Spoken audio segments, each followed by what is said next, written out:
Apa jadinya dunia tanpa listrik? Dalam sekejap, komunikasi terputus, industri berhenti, kota-kota berubah menjadi bayang-bayang. Di dunia modern ini, listrik bukan sekedar fasilitas. Ia adalah kekuatan, ia adalah kedaulatan. Di balik setiap lampu yang menyala, ada cerita panjang tentang pengaruh, strategi, dan perebutan sumber daya. Inilah geopolitik dan geostrategis dari sudut pandang teknik elektro.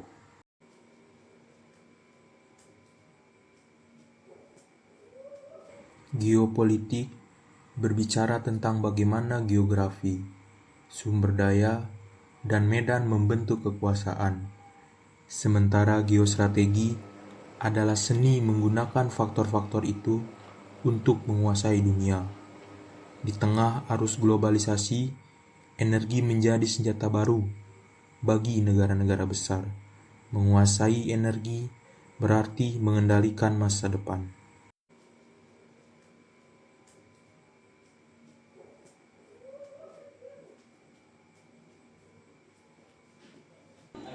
Jadi energi listrik itu komponen vital dalam pembangunan stabilitas suatu negara.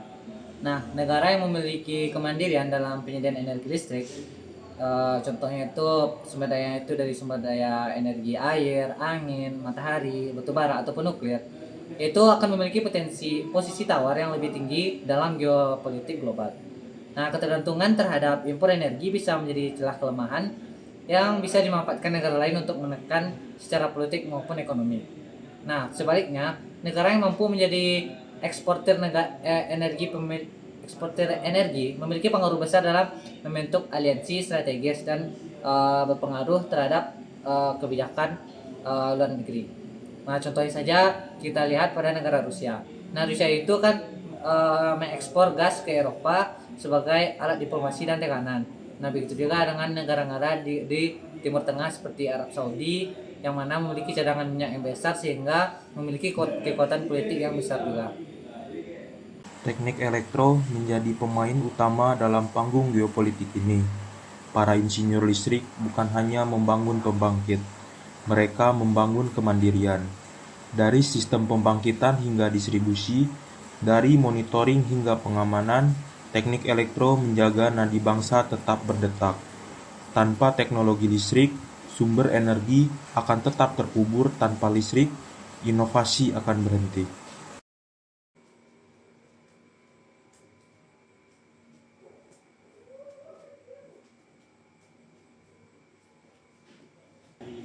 Jadi peran teknik elektro ya dalam sistem energi nasional. Nah, jadi kan teknik elektro itu kalau lulusannya itu kan bisa disebut dengan engineer atau insinyur ya. Nah, lalu insinyur elektro ini yaitu kayak otaknya dalam sistem listrik gitu, kelistrikan. Mereka itu ngerancang pembangkit listrik, jaringan-jaringan kabel ke kota-kota ataupun ke desa, sampai ke gardu distribusi pada tiap-tiap rumah. Nah, sekarang itu karena perkembangan teknologi sudah semakin pesat, maka mereka juga bisa bekerja di bagian smart grid. Jadi listriknya itu bisa dipantau secara online, secara real time, dan saat ada gangguan atau saat ada uh, gangguan gitu ya, gangguan yang besar, bisa langsung ketahuan dari alatnya tadi, bisa dipantau dari jarak jauh. Nah, selain itu insinyur elektro itu juga ngembangin panel surya, turbin angin, dan teknologi baru yang mana energinya itu berasal dari energi alternatif, yaitu sumber daya alam yang dapat diperbaharui gitu. Sejarah mencatat, energi sering menjadi alat tawar-menawar politik. Ketika Rusia mengurangi suplai gas ke Eropa pada tahun 2022, negara-negara merasakan langsung ketergantungan yang menakutkan. Ketika satu negara mengontrol jalur energi dunia, maka dia mengontrol ekonomi, politik, bahkan keamanan negara lain. Disinilah pentingnya diversifikasi sumber energi, energi terbarukan, jaringan pintar, dan inovasi teknologi menjadi perisai dalam kancah geopolitik modern.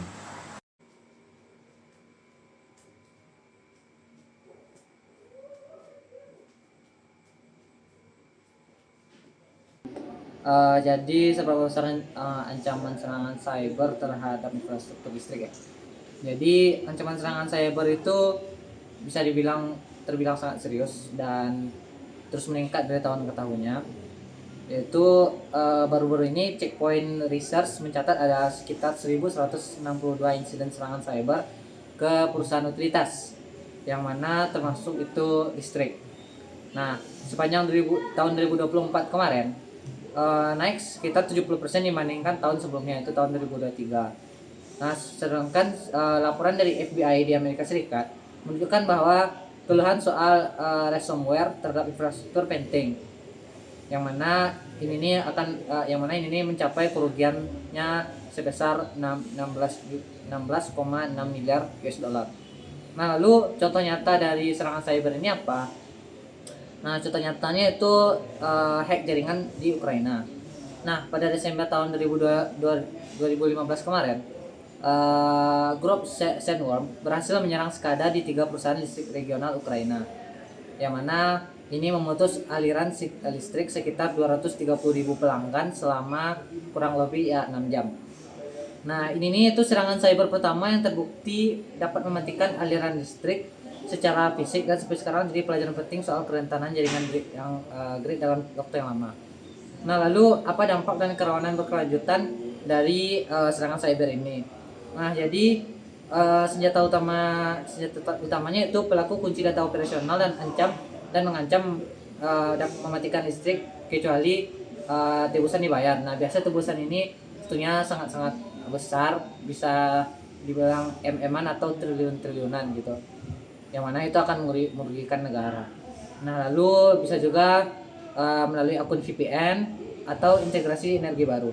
Nah, singkatnya, seberapa besar serangan cyber ini terhadap sistem listrik? Ya besar, jawabannya cukup besar, yang mana skalanya ini itu bisa menyentuh skala nasional, yaitu skala yang melibatkan satu negara. Nah, yang mana gangguan satu hari saja itu bisa memblokir layanan-layanan penting seperti rumah sakit, air bersih, kantor-kantor, transportasi, yang mana tentunya akan mengguncang ekonomi dari suatu negara. Sekian.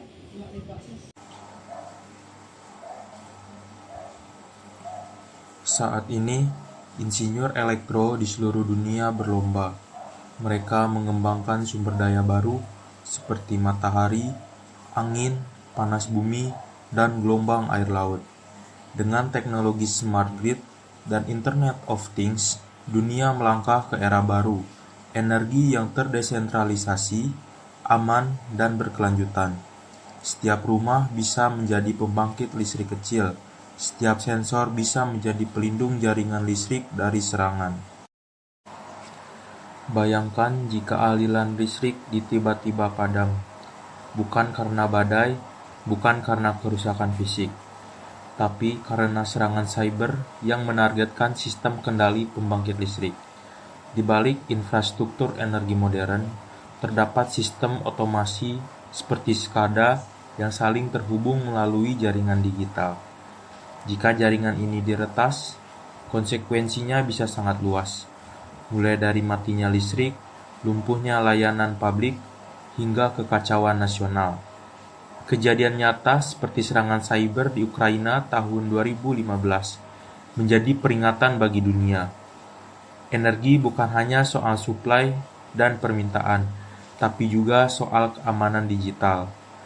Dalam dunia yang semakin terhubung, para insinyur elektro kini menghadapi tantangan baru, melindungi sistem vital bangsa dari ancaman yang tak terlihat tapi sangat nyata, yaitu cyber warfare.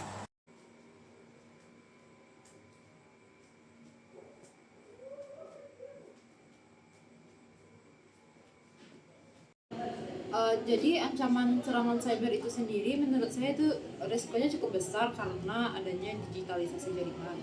Nah, contohnya itu digitalisasi jaringan tersebut adanya serangan di Ukraina yang dilakukan oleh Rusia dan serangan di Amerika.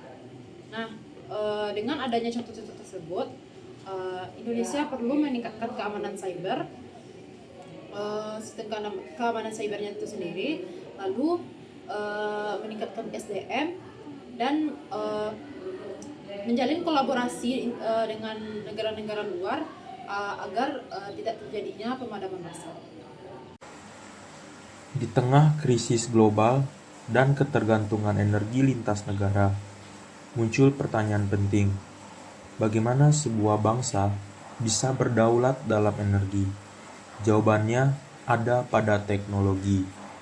Dengan sumber energi terbarukan seperti surya dan angin, dipadukan dengan sistem kontrol cerdas dan penyimpanan energi, kita dapat membangun sistem listrik yang mandiri dan berkelanjutan. Teknologi bukan lagi pelengkap, tapi menjadi kunci. Internet of Things, smart grid, dan kecerdasan buatan mulai mengatur distribusi energi secara otomatis dan efisien. Kini, rumah dapat menjadi pembangkit mini. Kampus, desa, bahkan kota bisa berdiri dengan pasokan energi yang berasal dari dalam negeri. Kedaulatan energi bukan sekedar wacana, ia sedang kita bangun, panel demi panel, sensor demi sensor, oleh generasi insinyur.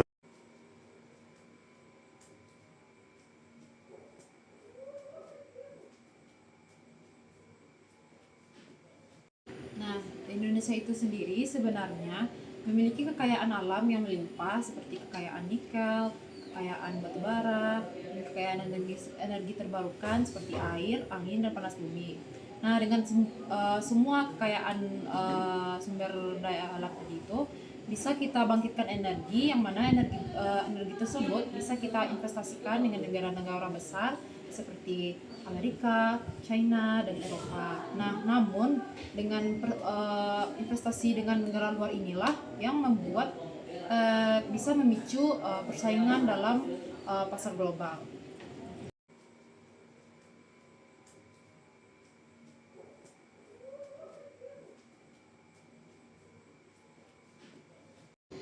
Mungkin pesan dari saya itu kuasai teknologi di bidang AI dan energi terbarukan, serta itu satu lagi itu keamanan cyber.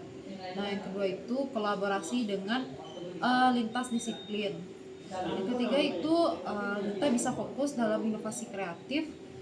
Contohnya itu PLT terapung atau microgrid. Nah, yang terakhir mungkin itu cari pengalaman di bidang elektro seperti mengikuti magang atau mengikuti proyek. Di tengah krisis global dan ketergantungan energi lintas negara, muncul pertanyaan penting. Bagaimana sebuah bangsa bisa berdaulat dalam energi? Jawabannya ada pada teknologi. Dengan sumber energi terbarukan seperti surya dan angin, dipadukan dengan sistem kontrol cerdas dan penyimpanan energi, kita dapat membangun sistem listrik yang mandiri dan berkelanjutan. Teknologi bukan lagi pelengkap, tapi menjadi kunci. Internet of Things, smart grid, dan kecerdasan buatan mulai mengatur distribusi energi secara otomatis dan efisien. Kini, rumah dapat menjadi pembangkit mini. Kampus, desa, bahkan kota bisa berdiri dengan pasokan energi yang berasal dari dalam negeri. Kedaulatan energi bukan sekedar wacana, ia sedang kita bangun, panel demi panel, sensor demi sensor, oleh generasi insinyur masa depan.